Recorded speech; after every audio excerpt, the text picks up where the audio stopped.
This week on Not Another Shooting Show. The mustachio tactard.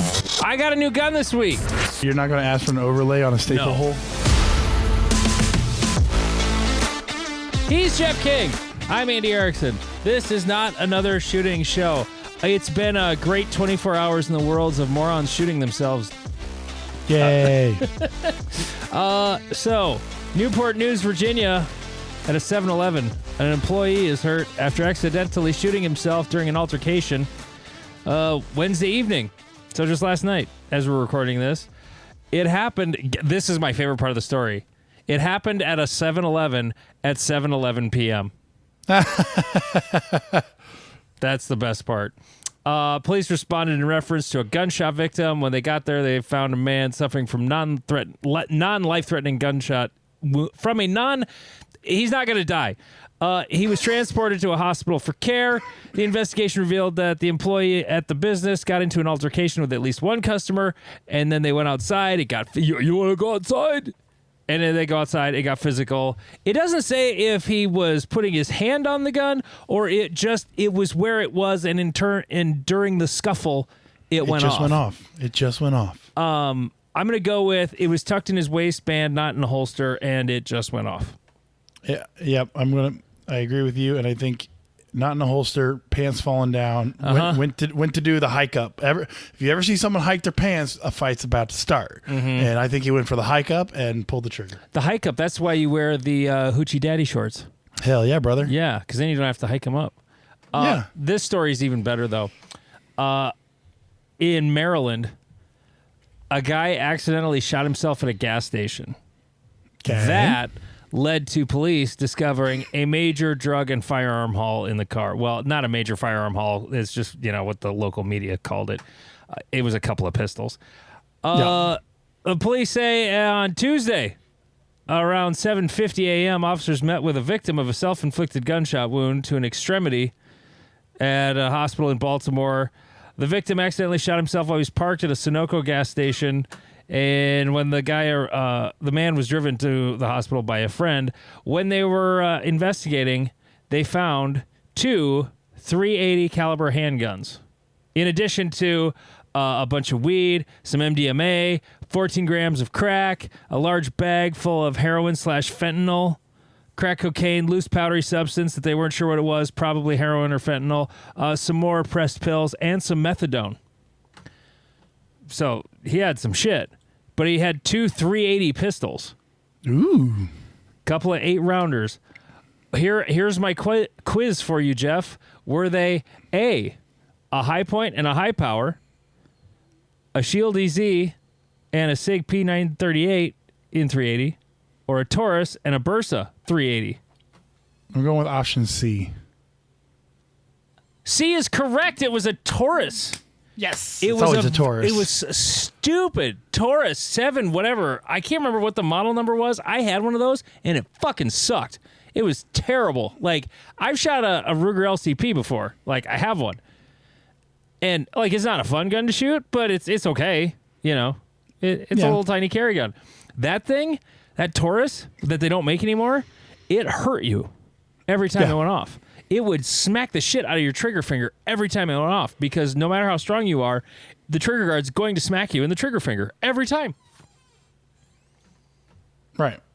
So yeah, no, they're miserable little guns. He's just sitting there in the parking lot. He didn't say how he went about doing it, but he shot himself. So he was probably taking one of those stupid gun over crotch, like in the driver's seat pictures that are. Oh, I know you love those so much. Oh yeah. Yes. There was a dumb one. I forgot to save it. There was a dumb one on Reddit this week, and I can't remember what it was. Wait, didn't we send each other one on Sunday after the match? It doesn't matter. We don't have it in the rundown. It's not happening. We'll save it for later. So speaking of which, we did shoot a match. Yes. This past weekend, the Cornhusker Classic, which the Wednesday episode was sort of after I shot it and you hadn't shot it and Sunday hadn't happened yet. It was Saturday afternoon. And I basically, here's what happened with that live show, the live interviews we recorded, and we've got more going to release next Wednesday. I basically got drunk and then my hangover started. Yep. before my hangover started at dinner. It's been a long time since I've done day drinking like that. And I was already dehydrated from shooting, and I did not catch up on it before I started drinking the Iowa water. And I was hurting. I started chowing down peanuts, and I kind of accidentally insulted Ben Eggleston, and that was funny. You'll hear it on the episode. It was recorded. So yeah, I that part, it was fun though. Like, we got to do that again. I think it could be our little shtick. Oh yeah. I mean, if you want to have us at a match and then record interviews and just talk shit and talk crazy, we have to be able to hand beer out though, because otherwise it's not going to be any fun. right. Well, it could still be fun, but I'd rather be able to hand out beer. So anyway. Yeah, and there's no shooting going on, so it's completely and utterly safe. Yes. It's like sitting outside of your house or porch or whatever. There was literally no shooting going on when that happened. So, how was the match, Jeff? How was the Cornhusker Classic? I have two minds to it. The first mind says it was a dumpster fire, and the other side says it went fine for my practice level. We just don't talk about the. I'm just glad there isn't an unsportsmanlike conduct in the Hit Factor rule set. Well, I mean, there's a warning because I got one. So Jeff and I both did something, and Jeff saw me do it and then still did it himself. And that was get so full of rage and self-loathing at our own suck, we both chucked a mag after a stage. And I'll be 100% honest. I was embarrassed with myself. I just like freaked out, raged, and it's 100% self-loathing. Like, I'm not mad at anybody except me. And I just did the thing because my gun was empty, so I didn't have a bullet to chuck. So I chucked a mag. And then usually when I do that though, it's like over, like my rage calms down after that. I just have to like, ugh. Yep. But I was a total bummer for the whole squad. And then you did it on Sunday. Yeah. Last stage, hell yeah. And I'm gonna be 100% honest with you. I don't feel bad about it. I have a theory on life that you gotta let the energy out, and like that energy needed to be let out. I was pissed off. It was my last stage. I missed a target. I forgot a target, and like it. I don't feel bad about throwing my mag. It wasn't directed at anybody. I mean, everyone working the stage was from my club, and most of them I consider buddies. Like, well, yeah, but the Rage Master wasn't on your squad at the time either, so that was kind of why I got the warning. So, yeah, I mean, you also threw it so far up the berm that you were kind of in like the danger zone of being over the berm. Well, yeah. But like, I just threw mine at a wall and then missed the wall. There was one time at a match I did throw a mag at a target, but I did it just like, or not a mag, it was actually a bullet. I unloaded it, and I was so frustrated that it took me so many times to like hit. It was a tuxedo and it was really close, and I think I fired 5 rounds at it before I had 2 in the brown. Yep. And then it was the last target, and unload and show clear, and I take the bullet, I unloaded it, and I just sort of like lobbed it like a jump shot at the target and hit it right in the A zone, and I was like, yes. But I wasn't angry. I was just, trying to be funny, and right. I didn't damage the target or anything. Like, I almost threw it at the target because I was so pissed at the target. But what I should have done was what Lane did on that stage and just reach around in one hand, the son of a bitch. But yeah, we both threw mags at Cornhusker. Here's the thing, though. I agree with you on letting that negative energy out 100%, but I hate that it was like everybody was quiet afterwards and I was like a huge buzzkill on the squad.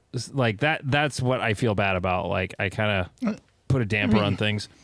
I can see it. I guess I don't know if I was a damper because like it was our last stage. I was like middle of the squad, so there's only a couple shooters left, and basically I threw my tantrum and just walked off into the parking lot, and I was just like, hey, hit the button. I trust you guys scoring. Like, I'm gonna go pout. And And so I went to the parking lot and threw a tantrum, and then came back and helped finish pacing for like the last shooter, or last two shooters or whatever. And then, so I don't know that I brought anything down. Like I mean, I was already in your squad, and there's that part of you that's like, oh, he's having a bad day, so let's not. Like Scott called that you missed a target, and the same thing as me is two. I didn't know I had a 2 mic FTSA either. I don't even know what target it was. It was the back. Oh, I know which one it was. I know which one it was. There's 2 there, and I didn't shoot one of them. Yeah, you shot one of them twice. So there were 4 alphas on one of them, and then no hits on the other one. And so you were up in the tree trying to find your mag, and Scott was calling it, and he just looked at me and goes, "We'll tell him later." I was like, okay. So I put it in there, and I'm like, hey, he'll figure it out eventually. No, and then like that night, I didn't even look at the scores all that hard. I just knew it was a dumpster fire. And then I think it was that night when we were eating, I was like, wait a minute. Did I have 2 FTSAs? And you're like, yeah. And that's when you told me it was on the stage right through my mag. I'm like, oh, shit. Okay. Let's just talk about the match itself. Yeah. The stages were good, but here's how all of them were wrong. I'm not going to say that because I know. I think that was probably the best match I've ever. I know it's the best match I've ever shot at that club. Yeah. Like as a collection of stages alone, that was, god damn, it was fucking great. It was the best 10 stages collectively I think I've ever shot. Just in terms of fun, challenge, ability to do things differently. I know the choices thing gets overblown, but like, good God, there was a lot of choices on. I mean, some of them were just target order things. Like stage 1 was, you pretty much had to go to all the same places. It was just how you went to those places. It wasn't, nothing was that different. The thing that I thought was the most interesting was how many opportunities there were for a foot fault. There were several. And yeah, I know. I took one. A lot of people did. I mean, the top 3 in the match, like overall, I think I looked top 5. There was all of the top 5 took a penalty, like in the overall, like all divisions together. Top 5, you get down to number 6 before you finally find one guy who didn't have a penalty. It was pretty easy to pick up a penalty in this match. It really was. Right. Yeah, and just the ability to, the number of footfalls that were called on like 2 or 3 different stages. I took one on one. I almost took one on the other when I threw my mag, but I didn't fire while my foot was out, so that's how I avoided the foot fault. But it was very possible in several places. And you don't see that a lot in matches. It's usually just, I took too big of a risk trying to shoot as I was leaving and my foot got down before I fired the shot, or you're falling out. It's usually something like that. Honestly, foot faults are kind of rare in my, at least from what I've seen in the last few years. But you can just make big areas, and hey, as long as you're in the area, you're good. Yeah. No, which stage did you like, and then describe that stage? Like, what was your favorite one? Whether you shot it well or not, like, which one was like your favorite? Oh, Bay 4 was by far my favorite. Yeah, that was a good one. Because that was one that like I was able to put my pedal to the metal and go hard on, and I swung for the fences and missed, but it was what still was fun. The miss? Didn't you have? I had 2 deltas. Oh, well, you didn't exactly miss then. I mean, yeah, you. Well, I was swinging to compete with Lane, and I overran the back position, and I probably shouldn't have gone in on the left target, but like I smashed. There's like 4 things I would do differently shooting it again, but like I smashed the hell out of it, and it was a fun. Like I like simple, like hey, do the thing stages. Like people, I think, get a little too obsessive with like, how many options are there? I'm like, give me a stage to just like go. Like here's what you're doing, go, and that was one I felt like, yeah, there was like 3 options and they didn't really make a big difference. And it was just fun to burn it down. It was sad that my friend Mad, he DQ'd on that one, but, and he is a massive sandbagging motherfucker. Mr. B. Oh, I'm B class.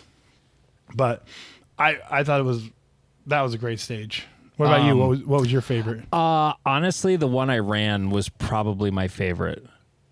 Six. It was base 6. So it was Tanfo Timmy's stage that he designed, or one of them. I think he had a couple at the match. And that was another thing that made it really good was I think there was a total of 5 or 6 stage designers. Yep. Total. There was a lot of different. There was no flavor. That's the problem when one person designs all the stages is it gets a flavor, and right. The flavor was none of these stages are really all that similar, and that was what made it great. Is that like there was no one stage that was just like, oh, this is like the coolest thing I've ever seen. It was just a collection of 10 stages that were mostly completely different, and like last year was very samey. It felt like you shot about 7 of the same stage, and then there were 3 that were kind of different. Not that it was bad; it was just sort of samey. And the year before, I thought was kind of like that too. But it was so fun. The things that I thought were cool when you get to watch just one stage all day long, you get to see where people hang themselves. And my stage was a fairly distance-wise, there wasn't a ton of ground to cover, but there were some long shots or potentially long shots. And there was a couple of really challenging, I dare you to shoot this target. The first one was the activator. It had a swinger, and it wasn't a terribly complicated swinger, but you could kind of shoot the swinger from where you shoot the activator, but you're only getting half of the target. Yep. And almost nobody shot it from there unless they forgot. So right. I think maybe 2 people planned to shoot it from over where it activated from. Everybody else went over to a side opening in the wall where it was much easier to get all of the target. Yep. I saw really, really, really, really good shooters move forward. Like they would shoot all the stuff in the back. And the 2 targets on that stage that were make or break was that activator and then the tuxedo on the left that you had to shoot somewhere towards the end of the stage. And it's just sitting there. It's, it's all by itself, but it's deceptively far. It was like 10 yards from the fault line. And it was like, oh, I'm going to shoot this on the way in. It's a tuxedo. Tuxedos eat lots of bullets. Yep. They eat lots of bullets. And that tuxedo ate a lot of bullets. I saw Super Squad dudes. I saw like a lot of people, very few shot my plan where I shot the activator from the back while I'm just standing there shooting a bunch of stuff. Right. Because I got that tac sport energy going. Like I can hit anything I want to with that gun. I'm so confident. I'm just going to shoot it from here because I'm going to take one sight picture, one shot, and it's going to go away. And right. And so I did that, and a lot of people would shoot that thing on the move, moving forward. And it was only about 3 yards closer, and most of them missed it. At least once, some 3 times. Some ended up taking like 4 seconds to shoot that damn thing because I'm going to shoot that popper on the move. Yep. Shooting on the move isn't a smart plan most of the time. And to me, it was... because I'm pretty sure Lane shot it moving forward. I would love to see what his time was if he just shot it from the back with the rest of the stuff. Right. But when people did hook up with it, Ben Starrett's hit it on the move, one shot, and it worked out. But then he kind of shit the bed on the tux, if I remember correctly, and ended up sending a bunch of extra rounds at it. Sounds like Starrett's. He has moments of glory and just moments of He hit disaster. That popper going forward. I was like, yeah. That's the way you do that. And then I don't know if it was that target or something else, but I thought that was fascinating. And then that tux, because it was a tux, people were checking it. You're not supposed to check your work when you're shooting, are you, Jeff? Nope. People were checking their work on that target a lot. Yep. And, well, not everybody was because some of them took mics on that target. But, no, I thought that stage was fascinating. I also really liked 10. That was the really fast side-to-side with the hardcover steel. Right. That lots of people thought was going to be challenging. And I remember Todd posting that like, oh, who's going to war with this? I'm like, those aren't that hard. Yeah. If they were farther away, they would have been harder. But yeah, we didn't have enough range to make them super interesting. Yeah. But it was so fun. Even though I shot like I shot like shit in the morning, and I shot pretty good in the afternoon. I was pretty happy. I think I had like stage 8, I think it was. I had like the 3rd best score on that stage. Nice. If it's a short, small shooting area, I got a chance at Glory, because then my fat ass doesn't have to move very far. Like moving 2 yards, like, you know, you're not that much faster than me moving 2 yards. Because like, you know, those ones kind of ate my lunch, because I was like, me and my buddy Nolan were talking about like where I struggled, and part of it was like executing my stage plans just went absolutely horrible.